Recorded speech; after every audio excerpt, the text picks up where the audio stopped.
కాంగ్రెస్ మెరుపు ధర్నా అంటూ రాహుల్ అదుపులోకి తీసుకుంటున్న సందర్భంగా ఆయన ముక్కు వద్ద అయిన గాయం అంటూ ఆయన ముక్కు వద్ద గాయమైంది. ఇది చూస్తే నాకు కొంత బాధ అనిపించింది. అరే ఎట్లాంటి కుటుంబం నుంచి వచ్చిండు, ఎంత సుఖపడే అవకాశం ఉన్నది.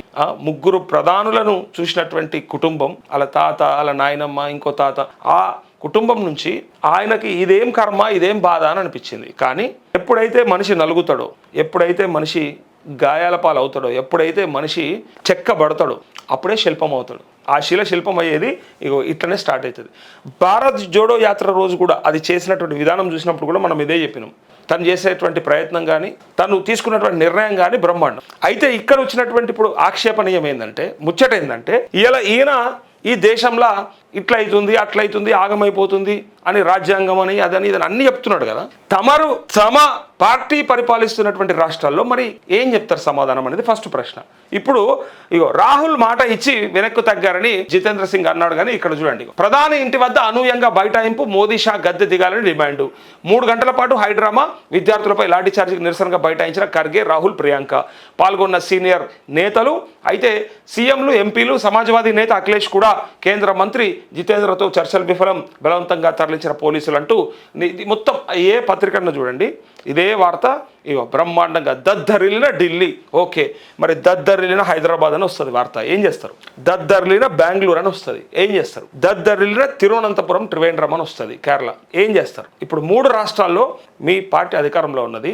మరి మీరు ఇచ్చినటువంటి హామీలను కూడా నెరవేర్చలేదు. ఇలా విద్యార్థుల పైన జరిగినటువంటి దాడికి డెఫినెట్గా మేము కూడా ఖండిస్తాం. తప్పే అది, ప్రభుత్వం తప్పే, పోలీసుల తప్పే. కానీ మీరు పరిపాలిస్తున్న రాష్ట్రాల్లో కూడా మీరిచ్చిన హామీలు నెరవేర్చక మీరు మోసపూరిత వాగ్దానాలు చేసి తప్పినందుకు మరి ఇక్కడ ఏం చేయమంటారో చెప్పాలి. ఫస్ట్ ఇక్కడ కూడా చేయాలి కదా. అదే ఇదో కాంగ్రెస్ చీఫ్ ఖర్గేతో పాటు ఎంపీలు, నేతల బైఠాయింపు, చేతులకు తాళ్లు కట్టుకొని 3 గంటల పాటు ఆందోళన. Kerala CM Satheesan, Karnataka CM DK Shivakumar హాజరు. కేంద్ర మంత్రి ధర్మేంద్ర ప్రధాన్ బర్తరఫ్ చేయాల్సిందే అంటూ ప్రధాని మోదీ, హోంమంత్రి షా రిజైన్ చేయాలని డిమాండ్. కాంగ్రెస్ నేతలతో కేంద్ర మంత్రి జితేంద్ర సింగ్ చర్చలు. రాత్రంతా ధర్నా కొనసాగిస్తానన్న రాహుల్. అరెస్టు చేసిన పోలీసులు. ఇది విద్యార్థులపై కాదు, ప్రతి కుటుంబంపై జరిగిన దాడి. రాహుల్ అయితే మోదీ ఈసారి మౌనంతో తప్పించుకోలేరు, దేశ విద్యా వ్యవస్థను ఆర్ఎస్ఎస్ చేతిలోకి తీసుకుందని ఫైర్ అంటూ ఇక రాజకీయాలు మంచిగా బ్రహ్మాండంగా అందులో ఇనుమడింపజేస్తారు. ఇప్పుడు ఏంటంటే విద్యార్థుల ఆశలు ఏవైతే ఉన్నాయో, విద్యార్థుల కోరికలు ఏవైతే ఉన్నాయో వాటితోని ఫస్ట్ అధికారంలోకి రావాలనుకుంటున్నటువంటి పార్టీ ఆటలాడుకుంటుంది. మేము వస్తే ఏదంటే అది ఇస్తాం, మేము వస్తే ఏదంటే అది చేస్తాం. అసలు ఇక మీరు అడిగిందే తర్వాయి కాదు, అసలు అడగందే మేము చేసి పాడేస్తాం అని చెప్పి ఆ రోజు అధికారంలోకి వస్తారు. వచ్చిన తర్వాత కథం ఇడిచిపెడతారు. పోలీసు వాళ్ళని అడ్డం పెట్టుకొని ఇంకా వాళ్ళకి నచ్చినప్పుడు నచ్చినట్టు చేసుకుంటూ పోతుంటారు.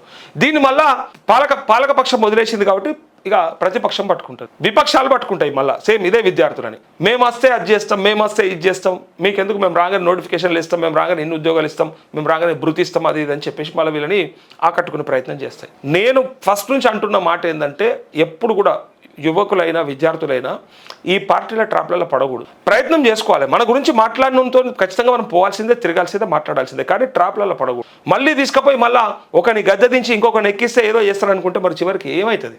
మనం ఈ ఆటలనే ఉన్నాము, వాళ్ళు మనల్ని ఆడుకోవడానికి వాడుకుంటున్నారు. మనం వీళ్ళని దింపి వీళ్ళని ఎక్కిస్తున్నాం, మళ్ళీ వీళ్ళు నచ్చలేదని వీళ్ళని దింపి వీళ్ళని ఎక్కిస్తున్నాం. ఎటుపోతుంది మరి అన్న? దీనికి సొల్యూషన్ ఏంది? మరి రాజ్యాంగంలో హక్కు అయితే ఉంది కదా, పని కల్పించాల్సినటువంటి హక్కు అయితే ప్రభుత్వాలకు ఉంది కదా, బాధ్యత, పని కల్పించాల్సినటువంటి బాధ్యత రాజ్యాంగంలో పొందుపరచబడ్డది కదా. అట్లాంటప్పుడు అడిగే హక్కు మాకు లేదా అని చెప్పేసి ఇలా విద్యార్థులు కూడా, యువత కూడా అడుగుతారు. సో అందుకే ఇక్కడ ఇలా మనం చేసిందే మనకు వస్తుంది అన్నట్టు ఇవాళ మరి మీరు చేస్తున్న పని ఆయా రాష్ట్రాల్లో జరిగితే మరి మీరేం సమాధానం చెప్తారు? మరి ప్రియాంక గాంధీ గారు ఇక్కడ వచ్చి కూర్చుంటే మాకు చూడడానికి చాలా చూడముచ్చటగా ఉంది, బ్రహ్మాండంగా ఉంది, చాలా ఆనందంగా ఉంది. ఈ దేశ యువత కోసం ఇంత కష్టపడుతున్నారని చాలా సంతృప్తిగా ఉంది. కానీ మరి మా రాష్ట్ర యువత కోసం, మరి మా రాష్ట్రంలో తమరే సర్వనార్ స్టేడియంలోకి వచ్చి బ్రహ్మాండంగా విపరీతంగా వాగ్దానాలు ఇచ్చిపోతారు కదా. మరి మా రాష్ట్రంలో ఉన్నటువంటి విద్యార్థులు గారా, యువత కాదా? వాళ్ళకి మీరు ఇస్తా అన్న 2 లక్షల ఉద్యోగాలు ఇవ్వొద్దా? మీరు చెప్పినటువంటి 70,000 ఇచ్చినా కూడా 1,30,000 ఎక్కడ పోయినాయి? మరి ఇవాళ మేము కూడా అడుగుతాం కదా. మనం నీవు నేర్పిన విజయ నీరజాక్ష అని ఉట్టిగా రాలేదు. అది ఈరోజు ఆ యువత పైన జరిగినటువంటి దాడికి మీరు నిరసనగా కూర్చుంటే, మా యువత పైన జరిగినటువంటి దాడి, మానసిక దాడికి మరి మేమేం చేయాలో చెప్పండి. 30 లక్షల మంది నిరుద్యోగులు ఉన్నారు అని చెప్పి ఆనాడు కేసీఆర్ వాళ్ళందరినీ కూడా మోసం చేసిండు, మాకు ఓటేసి మమ్మల్ని గెలిపించండి అని చెప్తే వాళ్ళంతా కడుపు కట్టుకొని మీ వెనక తిరగలేదా? గెలిపిస్తే మీరేమిచ్చారు వాళ్ళకి? ఆ రోజు రేవంత్ రెడ్డి ఏం చెప్పిండు? పిసిసి అధ్యక్ష హోదాలో, మళ్ళీ ఇవాళ ఎందుకు ఇవ్వట్లేదు? ఇదే క్వశ్చన్ మళ్ళీ వాళ్ళకి వస్తుంది, మీరు కూడా మోసం చేసిరు కదా అని చెప్పి. ప్రతిపక్ష కాంగ్రెస్ నిరసనతో దేశ రాజధాని ఢిల్లీ దద్దరిల్లింది.